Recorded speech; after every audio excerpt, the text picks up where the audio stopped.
میرے داماد کا فون میری کچن کی میز پر رہ گیا تھا اور اس کی ماں کے صرف ایک پیغام نے میرے سینے سے 4 سال پرانے غم کے سارے زخم نوچ ڈالے۔ اس پر لکھا تھا، فوری آؤ، زینب نے پھر باہر نکلنے کی کوشش کی ہے۔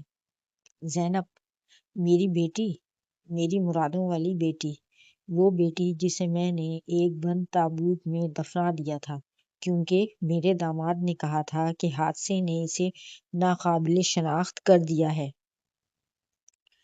جب کچن کے کاؤنٹر سے دال کا پانی صاف کرتے ہوئے فون تھرتھرایا تو میں نے جان بوجھ کر نہیں دیکھا تھا۔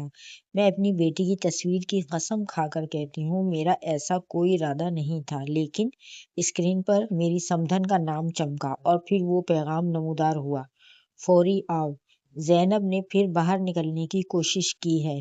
کپڑا میرے ہاتھ سے چھوٹ گیا۔ ایک لمحے کے لیے میرا لاہور کا وہ چھوٹا سا کچن میری نظروں سے اوجھل ہو گیا۔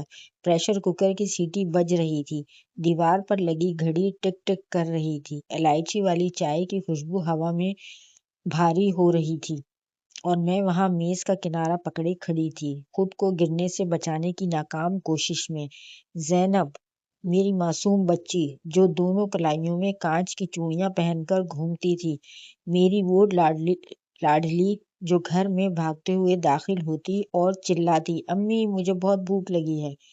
میری وہ بیٹی جس کے جنازے پر میں 4 سال سے رو رہی تھی، ایک ایسا جنازہ جسے میں نے کبھی دیکھا ہی نہیں تھا، ایک ایسا وجود جسے میں چوم تک نہ سکی، ایک ایسا چہرہ جسے مجھے آخری بار چومنے کی اجازت بھی نہیں ملی کیونکہ ارسلان میرے داماد نے ہسپتال میں روتے ہوئے مجھ سے کہا تھا کہ جی ٹی روڈ پر ہونے والا وہ حادثہ بہت ہولناک تھا۔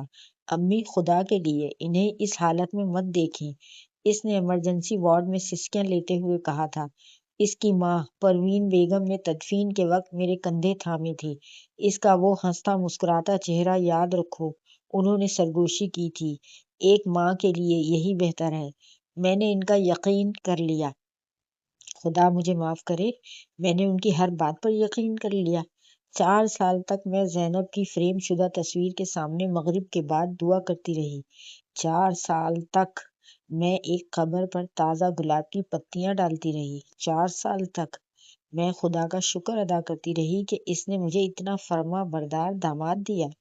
ارسلان گھر کا سودا سلف لا کر دیتا تھا، بجلی کے بل جمع کرواتا تھا، ہر عید پر میرے گھٹنوں کو ہاتھ لگا کر دعا لیتا تھا، سب کے سامنے مجھے امی کہتا تھا۔ زینب مجھ سے وعدہ لے کر گئی تھی کہ میں آپ کا خیال رکھوں گا، وہ اکثر کہتا تھا، اور میں اپنے ہاتھوں سے نوالے بنا کر اسے کھلاتی تھی۔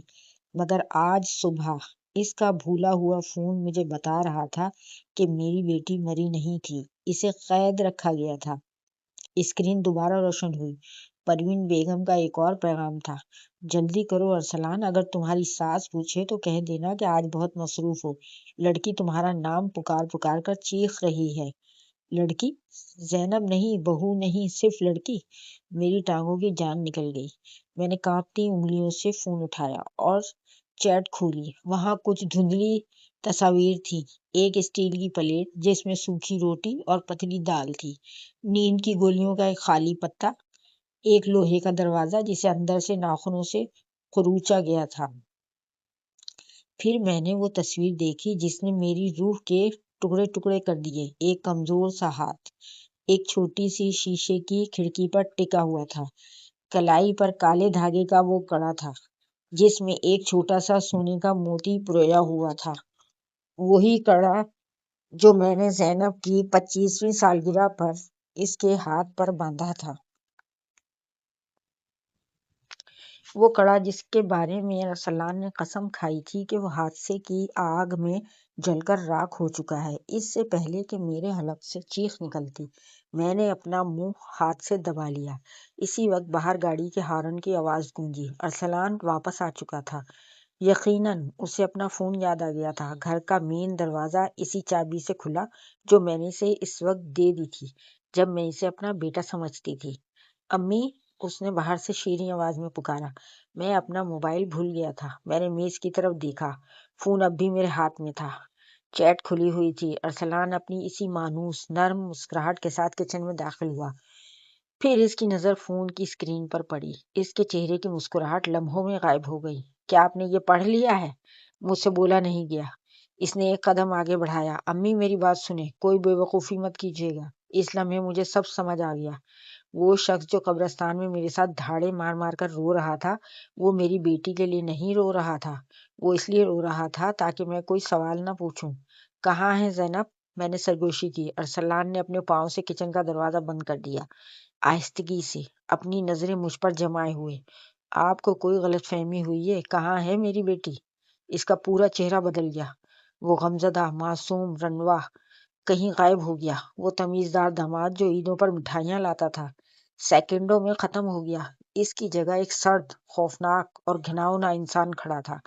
زینب مر چکی ہے امی، اس نے نہایت دھیمی اور زہر آلود آواز میں کہا، اور آپ کے لیے یہی بہتر ہے کہ وہ مری ہی رہے۔